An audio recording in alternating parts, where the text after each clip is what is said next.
찬양합니다. 왕이신 나의 하나님, 왕이신 나의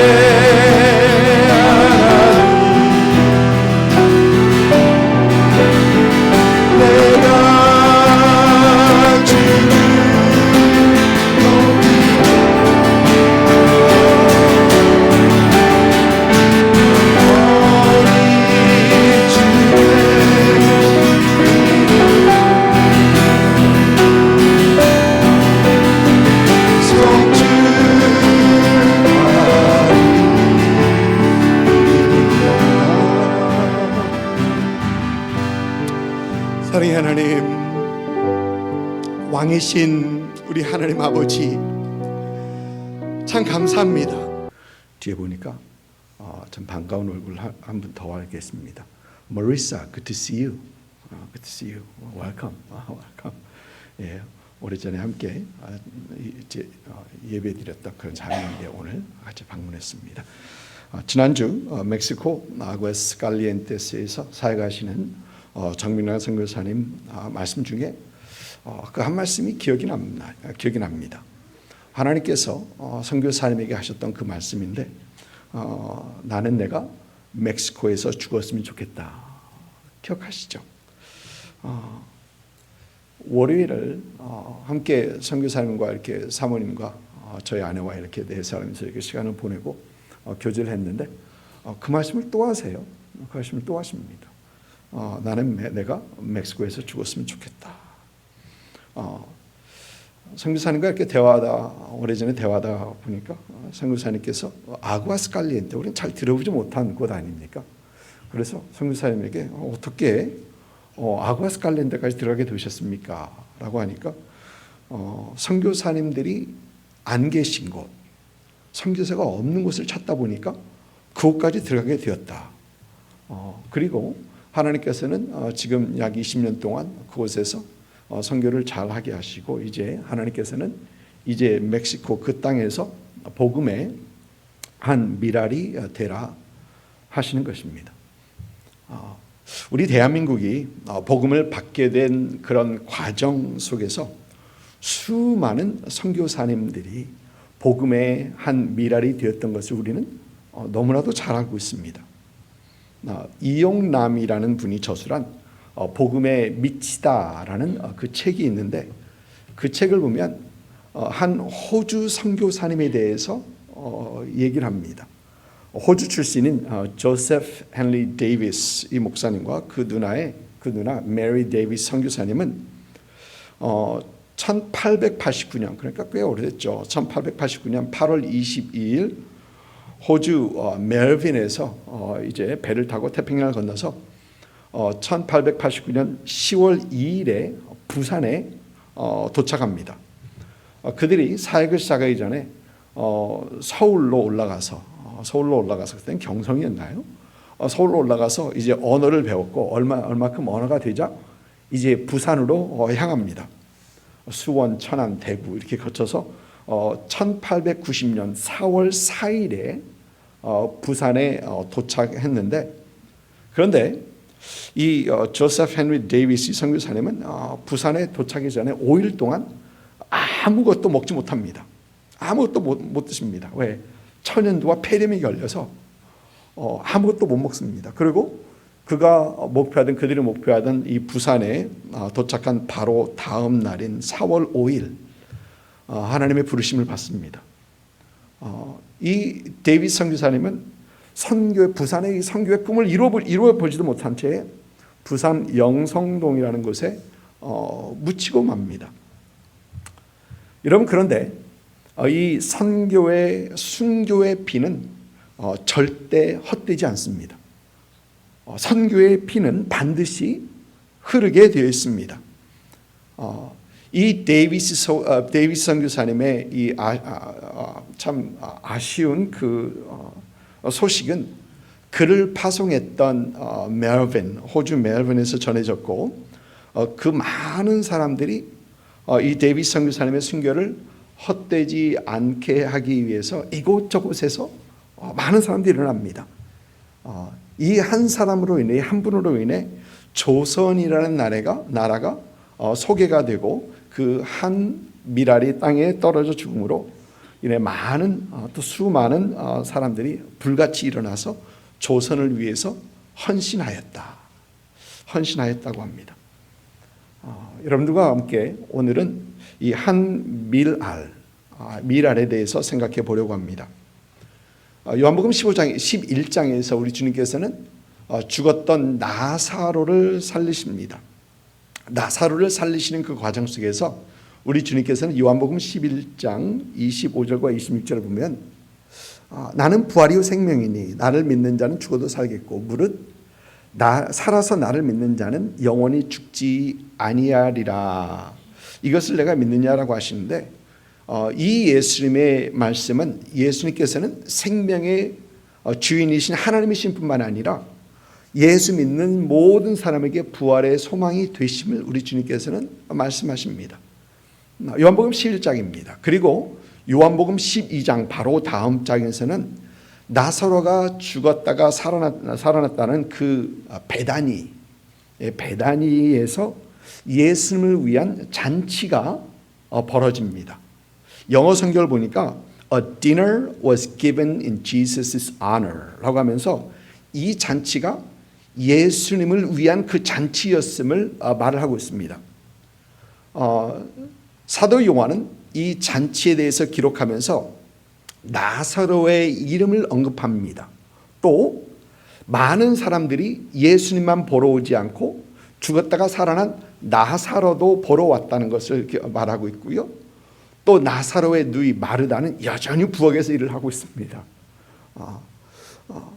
그러면서 아마 이 잔치가 예수님을 위한 잔치인데 나사로를 죽음에서 살리신 것을 기념하고 감사하는 그런 잔치였을 것 같습니다. 그리고 이 잔치에서 나사로의 누이 마르다의 동생 마리아는 예수님의 발에 값비싼 향유를 붓고 자기 머리털로 닦으면서 예수님을 향한 그 헌신과 사랑을 고백하게 됩니다. 12장입니다. 그리고 예수님께서는 이제 6월절 며칠 전에 나귀를 타시고 예루살렘을 입성하시죠. 여러분 잘 아시는 얘기죠. 6월절은 하나님께서 이스라엘을 출애굽시키실 때 이스라엘 백성들에게 어린 양을 잡아 문설주에 바르게 하시고 또 그 문설주에 바른 그 피를 볼 때에 그 집에 있는 사람들이 죽지 않고 살았던 것을 기념하는 그런 날입니다. 이 6월절은 유대인의 3대 절기 중에 하나로서 모든 유대인들은 이 절기를 지키기 위해서 다 예루살렘으로 방문합니다. 다 모입니다. 유다와 갈릴리 지역 뿐만 아니라 로마 전 지역에 살고 있던 디아스포라 유대인들 그리고 유대인들로 개종한 그 이방인들까지 이 절기를 지키기 위해서 예루살렘으로 다 모입니다. 오늘 본문 말씀은 이 6월절을 지키기 위하여 예루살렘을 찾았던 이방인 헬라인의 얘기로 시작합니다. 요한복음 12장 20절부터 25절까지 요한복음 12장 20절부터 25절까지 말씀 우리 돌아가면서 교독하겠습니다. 명절에 예배하러 온 사람 중에 헬라인 몇이 있는데 그들이 갈릴리 벳세다 사람 빌립에게 가서 청하여 이르되 선생이여 우리가 예수를 뵙고자 하나이다. 빌립이 안드레에게 가서 말하고 안드레와 빌립이 예수께 가서 여쭈니 예수께서 대답하여 이르시되 인자가 영광을 얻을 때가 왔도다. 내가 진실로 너에게 이르노니 한 알의 밀이 땅에 떨어져 죽지 아니하면 한 알 그대로 있고 죽으면 많은 열매를 맺느니라. 자기 생명을 사랑하는 자는 잃어버릴 것이요 이 세상에서 자기 생명을 미워하는 자는 영생하도록 보존하리라. 같이 읽습니다. 사람이 나를 섬기려면 나를 따르라. 나 있는 곳에 나를 섬기는 자도 거기 있으리니 사람이 나를 섬기면 내 아버지께서 그를 귀히 여기시리라. 아멘. 이 말씀을 우리는 살펴보면서 먼저 명절에 예배하러 예루살렘을 찾았던 이 헬라인들은 누구일까라는 생각을 해봅니다. 아마 이들은 유대인으로 유대교로 개종한 이방인일 것입니다. 당시 이방인들 중에는 유대교의 매력을 느끼고 유대교로 개종한 그런 사람들, 그러면서 하나님을 경외하는 그런 사람들이 있었습니다. 사도행전 10장에서 보이는 그 고넬료가 그런 사람이었었죠. 사도행전 10장의 이 고넬료는 사도행전 10장은 이 고넬료를 이렇게 말을 합니다. 가이사랴에 고넬료라는 사람이 있으니 이달리아 부데라 하는 군대의 백부장이라. 그가 경건하여 온 집안과 더불어 하나님을 경외하며 백성을 많이 구제하고 하나님께 항상 기도하더니. 가이사라는 유다 지역에 주둔하고 있는 로마 군대가 주둔하고 있는 항구 도시입니다. 지금도 가보면 그곳에 그때 있었던 그런 빌딩들, 유적들이 아직도 남아 있습니다. 로마 군대의 백부장으로서 고넬료는 유대인을 접할 그런 기회가 많이 있었을 것입니다. 그러면서 그는 이스라엘 하나님, 여호와 하나님에 대한 깊은 관심과 함께 하나님을 경외하는 그런 삶을 살게 됩니다. 이 고넬료를 보면 이 백성을 많이 구제하고 하나님께 항상 기도하더니라고 하는데, 고넬료가 하는 이 백성을 구제하는 것과 하나님께 기도하는 것은 유대인의 경건한 삶의 방법입니다. 이렇게 경건한 삶을 살았다라는 것입니다. 예수님을 찾아왔던 헬라인들은 아마 이 고넬료처럼 유대교의 매력을 느끼고 유대교로 개종하고 이제 6월절에 하나님을 예배하기 위하여 예루살렘을 찾았던 사람들이었을 것입니다. 그런데 이들이 예수님을 찾아옵니다. 여러분, 요한복음 12장을 보면 예수님을 찾는 사람들, 예수님과 함께하는 그 사람들의 이 반응이 여러 엇갈린 반응이 봅니다. 예수님을 위하여 잔치를 베푸는 사람들이 있습니다. 예수님께서 죽었던 나사로를 살리셨기 때문에 아마 그것을 기억하고 본 사람들, 그러면서 예수님을 위하여 잔치를 베푸는 그런 사람들, 예수님께 호감을 가지고 있는 사람들이죠. 그런데 예수님의 제자 중에 요한복음 12장을 보면 가룟 유다는 예수님에 대해서 어떤 불만을 가지고 있는 것을 분명 우리는 봅니다. 마리아가 예수님의 발에 향유를 붓는 것을 보면서 그는 못마땅해 합니다. 차라리 그 향유를 300데나리온에 팔아 가난한 사람들에게 나눠주는 것이 좋지 않겠느냐라고 하면서 그는 불만을 표시합니다. 그리고 마태복음을 보면 가룟 유다가 그때부터 예수를 넘겨줄 기회를 찾더라, 이렇게 되어 있습니다. 그러니까 예수님에 대해서, 예수님의 제자인데 예수님께서 하시는 그것에 대해서, 그 이루어지는 그 상황에 대해서 불만을 갖고 있는 그런 사람도 있다라는 것입니다. 그런가 하면 예수님을 죽이려 하는 사람들도 있습니다. 이들은 요한복음 12장을 보면 이들은 예수님을 죽이려 한 뿐만 아니라 죽었다가 살아난 나사로까지 죽이려고 합니다. 여러분은 혹시 죽었다가 살아난 나흘 만에 죽었다가 살아난 사람을 여러분이 본다면 아마 저와 여러분이 여러 궁금증을 가지고 많은 질문을 했었을 것입니다. 죽었을 때 어떤 일이 있었어? 그렇죠? 죽었을 때 혹 밝은 빛을 보거나 뭘 봤는가? 이런 질문을 분명히 할 겁니다. 여러분, 우리 다 궁금해하지 않습니까?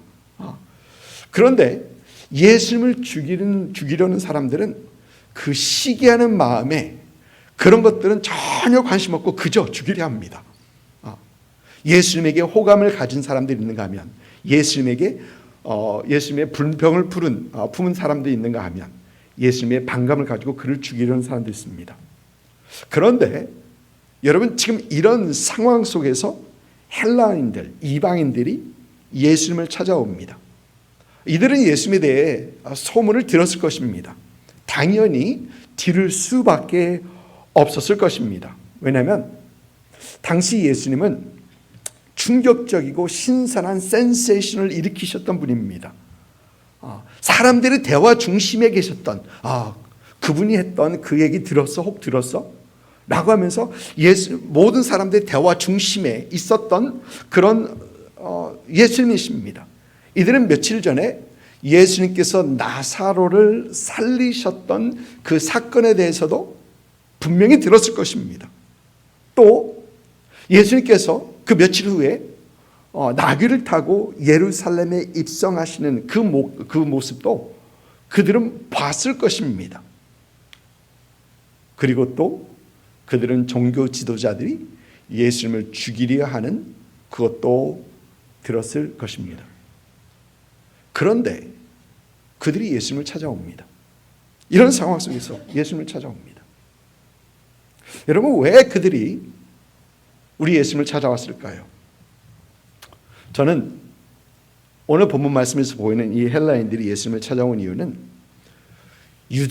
그들이 유대교로 개종까지 했지만 유대의 교회에서 채워지지 못하는, 유대교를 통해서 채워주지 못하는 어떤 그런 영적 갈급함, 영적 갈증을 해소하지 못했기 때문에 그들은 죽은 자도 살리시는 그 예수님의 소문을 듣고 예수님을 찾아왔을 것이라는 생각을 저는 합니다. 뭔가 채워지지 않는 그것을 가지고 예수님을 찾아왔던 것이죠.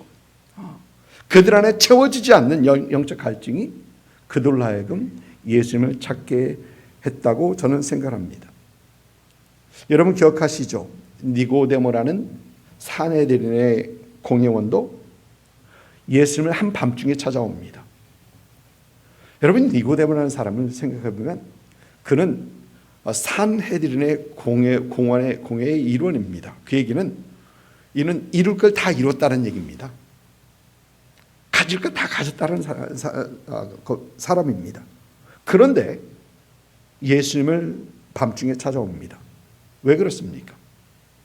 그 안에 그가 몸담고 있는 유대교로, 그가 하고 있는 그 종교 생활로 채워지지 않는 그 어떤 영적 갈증이 그 안에 분명 있었기 때문에 그는 예수님을 찾아오는 겁니다. 사랑하는 성도 여러분, 우리 안에는 오직 하나님만이 채울 수 있는 영적 갈증과 굶주림이 있습니다. 하나님께서 우리를 그렇게 만드셨어요. 하나님께서 우리를 그렇게 만드셨습니다. 그리고 그 영적 갈증과 굶주림은 오직 예수님만이 채울 수 있는 것입니다. 사도행전 17장을 보니까 사도 바울이 아덴을 방문했을 때 그 아덴에 우상이 가득합니다. 여러분, 아덴에 우상이 가득하다는 것은 그 정도로 그 안에 채워지지 않는 영적 갈급함이 있다는 것입니다. 이것을 본 사도 바울이 뭐라 합니까? 너희를 보니 범사에 종교심이 많도다. 그러면서 그들 중에 알지 못하는 신에게라고 했던 그 새긴 제단도 봅니다. 여러분, 분명히 그것을 보면 그들 안에 어떤 채워지지 않는 그 영적 갈급함, 굶주림, 그것이 분명히 있다는 것입니다. 그리고 이 영적 갈급함과 굶주림은 예수님을 만날 때 오직 예수님으로 채워지는 것입니다. 요한복음 4장을 보니까 우리 주님께서는 사마리아 여인과 대화를 나누시죠. 이 사마리아 여인은 매일 우물로 물을 기르러 옵니다. 사람들의 눈을 피해 우물가를 찾습니다. 그러다가 예수님을 만나는데 예수님께서 대화 중에 이런 말씀을 하십니다. 요한복음 4장 13절을 보니까 예수께서 대답하여 이르시되 이 물을 마시는 자마다 다시 목마르려니와, 우물을 얘기한 거죠. 내가 주는 물을 마시는 자는 영원히 목마르지 아니하리니 내가 주는 물은 그 속에서 영원하도록 솟아나는 샘물이 되리라. 영적 갈증을 해소해 주는 것을 우리 주님께서 말씀하십니다. 여러분, 요한복음 7장에서는 우리 주님께서는 누구든지 목마르거든 내게로 와서 마시라. 나를 믿는 자는 성경에 이른 것 같이 그 배에서 생수의 강이 흘러나오리라 라고 하십니다. 오직 주님만이 우리 안에 갈급함을 채우시는 분이십니다. 세상에 그 어떤 것으로도 채울 수 없는 것을 오직 예수님만이 채울 수 있습니다. 사랑하는 성도 여러분, 여러분 안에 어떤 채워지지 않는 그 갈증이 있습니까? 우리 영혼의 갈급함을 채우시는 예수님께 나오십시오. 예수님께 나와 여러분의 마음을 쏟아놓으십시오.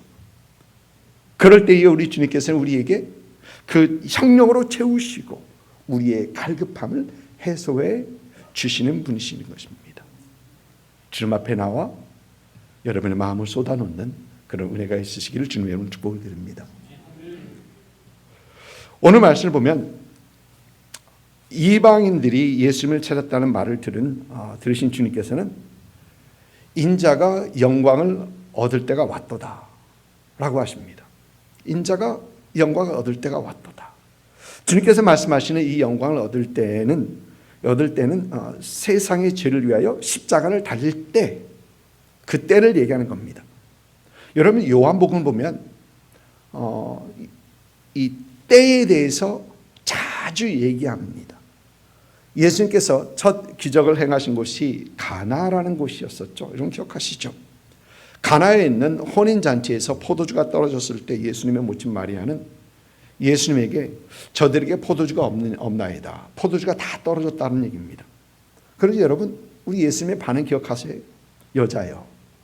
여기서 말하는 여자라는 얘기는 무시하는 단어가 아니라 존칭어입니다. 그래서 여러분 예수님께서 어머니까지 무시하시네 그러시면 안 됩니다. 존칭어입니다. 여자여 나와 무슨 상관이 있나이까? 내 때가 아직 이르지 아니하였나이다. 기억하시죠?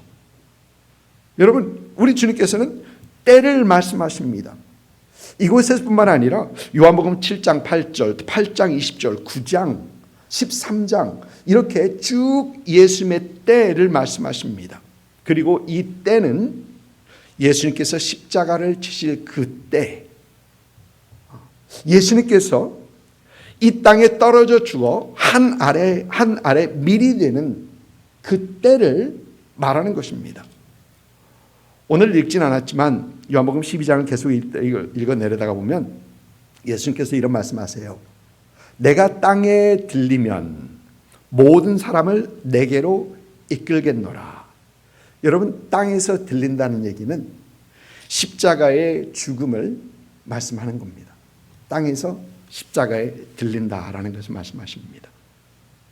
우리 주님께서는 떨어져 죽는 한 밀알로 십자가에 죽으신 후 모든 사람을 주님께로 이끄시겠다, 모으시겠다라고 합니다.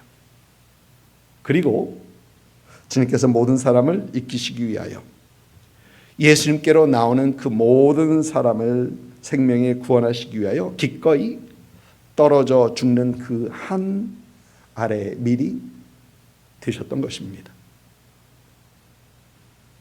여러분 예수님의 말씀을 들은 이 제자들은, 예수님의 제자들은 그들은 주님께서 세상 모든 사람을 위하여 기꺼이 자신을 던져 떨어져 죽은 그 한 밀알 되신 것을 보면서 예수님의 제자들은 예수님의 길을, 그들도 떨어져서 죽는 한 밀알의 길을 그들은 가게 됩니다.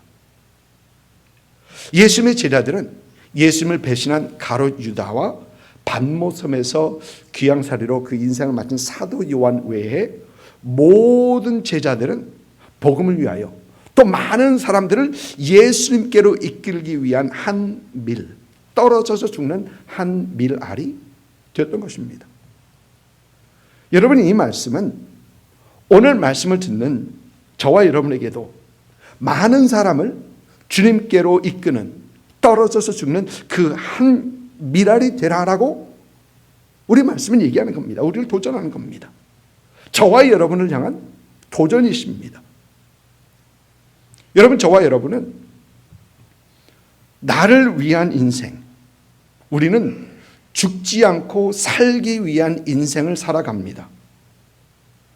이런 우리에게 오늘 말씀은 나를 위한 인생이 아니라, 살기 위한 인생이 아니라 죽기 위해 떨어지는 한 미래의 인생이 되라라고 도전하는 것입니다.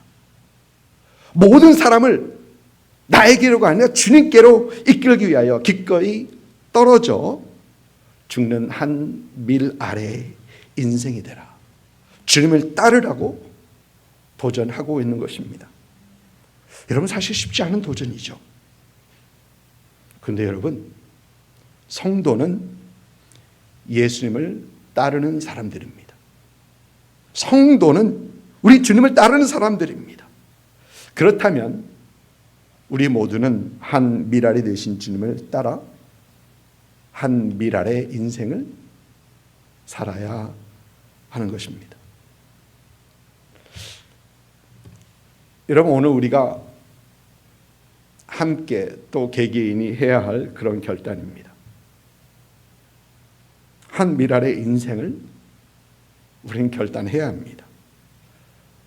나의 남은 인생, 한 밀알의 인생을 살아가리라 라고 결단해야 하는 것입니다. 쉽지 않은 결단, 그러나 우리가 해야 할 그런 결단인 것입니다.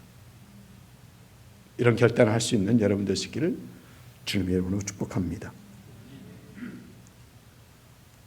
그러면 떨어져서 죽는 한 밀알 같은 인생은 어떤 인생인지 잠깐 생각해 봅니다. 한 밀알의 인생을 살아가는 사람은 예수님의 십자가를 가까이 하는 사람들입니다. 로마의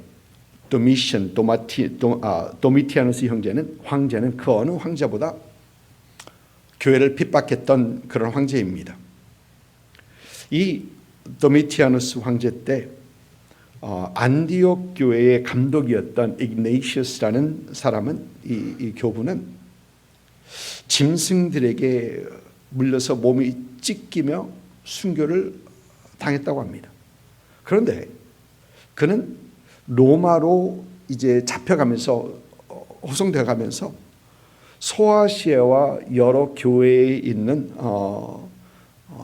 여러 교회와 또 서머나 교회에 있었던 그때 폴리갑이라는 그 교부에게 편지를 합니다. 이런 편지를 보냈다고 합니다. 편지 이렇습니다. 그대들은 나를 위하여 타협하지 말라. 나 때문에 타협하지 말라. 내가 놓이기를 바라지 말라. 나는 한 알의 밀알이 되고 짐승의 이빨의 가루가 되어 하나님의 깨끗한 빵이 되기를 원하노라.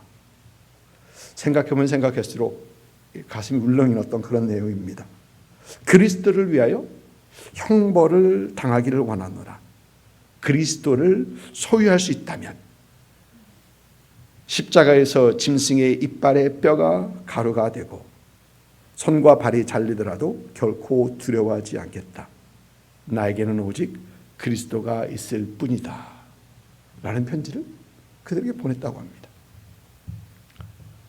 그리고 이그네시우스는 두려움 없이 그 죽음을 맞이합니다. 여러분, 왜 그랬을까요? 그는 내가 진실로 진실로 너에게 이르노니 한 알의 밀이 땅에 떨어져 죽지 아니하면 한 알 그대로 있고 죽으면 많은 열매를 맺느니라라는 이 예수님의 말씀을 믿고 그 한 알의 밀, 복음의 씨앗이 되고자 십자가를 걸었기 때문입니다. 여러분, 한 알의 이 미래의 인생을 사는 사람들은 십자가에서 멀어질 수 없습니다. 결코 십자가에서 멀어지지 않습니다. 우리 주님께서 십자가에서 그 한 미래의 알이 되신 것처럼 한 밀알의 인생을 사는 성도들은 십자가를 더 가까이 하는 것입니다. 주님의 십자가에서, 주의 십자가 아래에서 주의 십자가 붙들고 주님 붙들고 주님께로부터 멀어지지 않는 것이 한 밀알의 인생을 사는 것입니다. 둘째로, 한 미랄의 인생을 사는 사람들은 기꺼이 남을 위해 희생하는 사람들입니다. 어디서 이런 글을 읽었습니다. 한 곤충학자가 개미를 상대로 한 실험을 했다 합니다. 그는 개미들이 집단으로 모여 있는 곳에 나무젓가락을 꽂고 그곳에 불을 붙였다고 합니다. 조금 잔인한 실험이죠. 여러분 그러지 마십시오. 불이 났을 경우에 개미들이 어떻게 대처하는지를 연구하는 그런 실험이었었습니다. 그런데 그가 나무젓가락에 불을 붙이자 뜻밖의 일이 일어났습니다. 불을 끄는 방법을 몰라 당황할 것이라는 그 예상을 깨고 개미들이 일사불란하게 움직였다는 것입니다. 처음 불을 발견한 그 개미가 자신의 몸을 던져 불에 던졌고 다음 개미들도 마찬가지로 불로 뛰어들었다고 합니다. 그러자 그 불꽃이 점점점 약해졌다고 합니다. 개미의 몸을 이루고 있는 키틴질이라는 그것이 불에 타면서 불꽃을 줄여드리는 그 소화 물질로 변했다고 합니다. 제가 해보지 않은 것에서 읽은 걸 가지고 온 겁니다. 다른 개미들을 위해서 희생하는 개미들이었더라. 여러분, 헌신하지 않으면, 죽지 않으면 아무 일도 일어나지 않습니다. 한 미랄에 땅이 떨어져서 죽지 않으면 그대로 있습니다. 아무 일도 일어나지 않는데 헌신하고 희생하고 죽으니까 열매를 맺는 것.